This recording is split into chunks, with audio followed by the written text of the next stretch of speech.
Hi guys, welcome back to the channel and welcome to another episode of Back to Basics.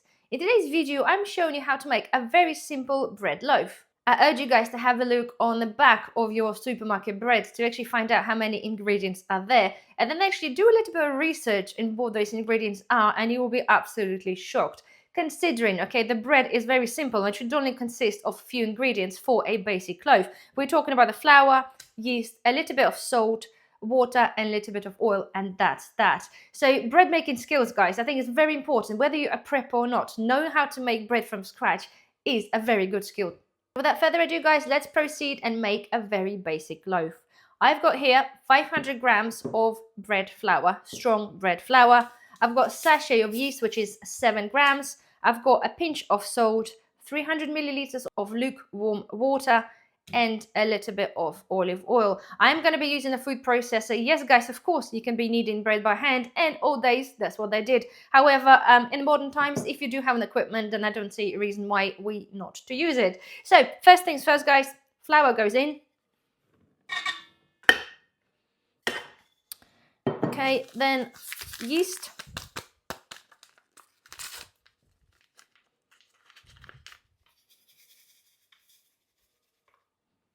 Salt.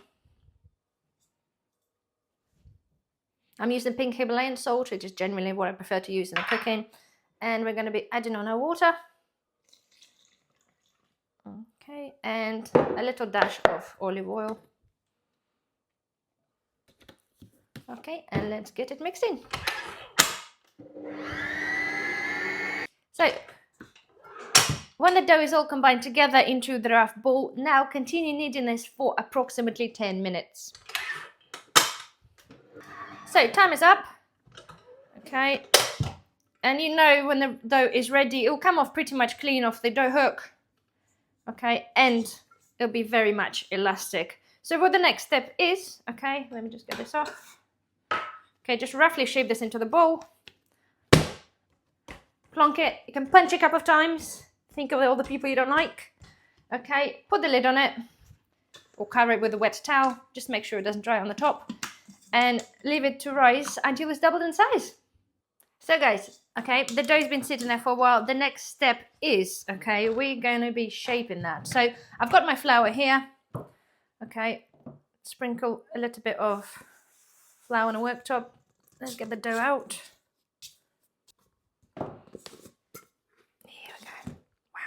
It feels so soft. Okay, so now we're going to just knead this for a little bit.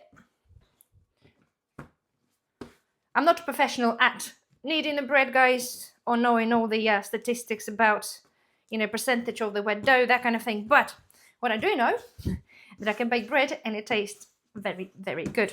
So don't play around too much, right? Because we want to retain all the air bubbles in there. Okay, so I made it a little sausage. Okay, so I've got a baking tray. In fact, a bread loaf tin. Put a little bit of flour in the bottom. Okay, put our dough in there. And either cover it with a wet towel, or I actually find that using one of the big plastic bowls works really, really well. It retains the moisture, the bread doesn't dry out, and it creates a little microenvironment, extra warmth, so the bread can rise evenly. So let it rise for a bit and see you then. So guys, voila! Look at that beauty. You cannot tell me this is impressive. That's only been about an hour and a half, but it is very warm in here. So yeah, it does make a bit of difference. But yeah, have a look at this. Isn't that absolutely beautiful?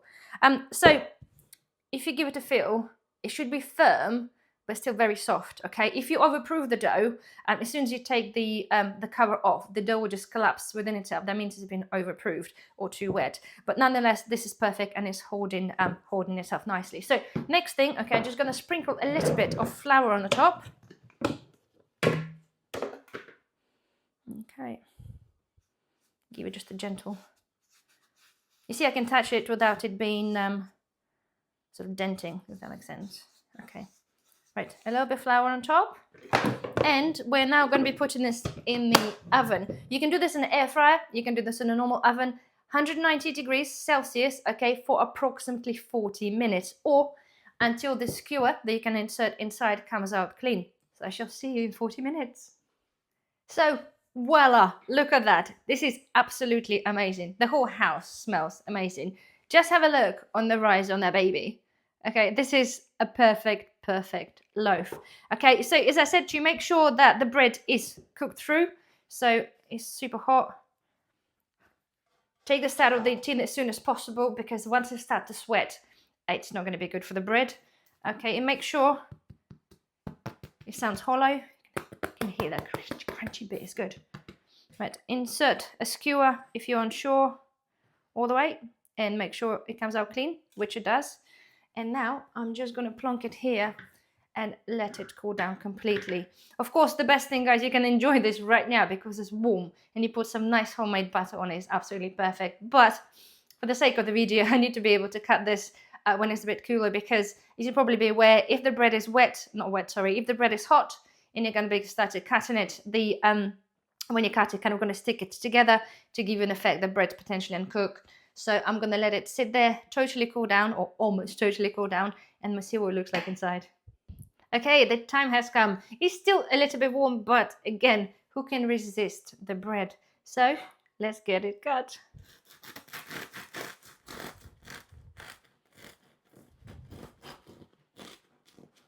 It feels so airy. It's amazing. Here we go, guys. Have a look at that. It is absolutely superb.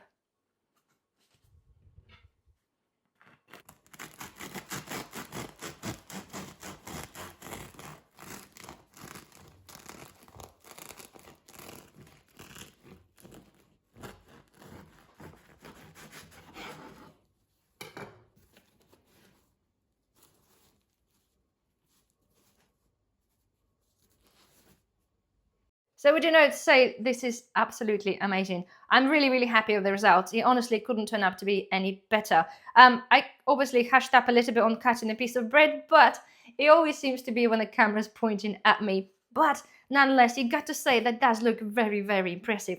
Super light, super fluffy, and the best thing, it only has 5 ingredients in it. As it comes to storage, it will sit on your counter for a good 2 to 3 days before going stale. That only if it actually lasts that long. So that's that, right? It's super simple. Please don't be scared of bread. I know many people make it look complicated. You've seen this, okay? We mixed it, we let it rest, we've shaped it, we let it rest, let it prove, and then we baked it, and we have this lovely little thing. So anyway, guys, please don't forget, thumbs up, subscribe if you're not a subscriber, and I shall see you in the next video. Bye-bye.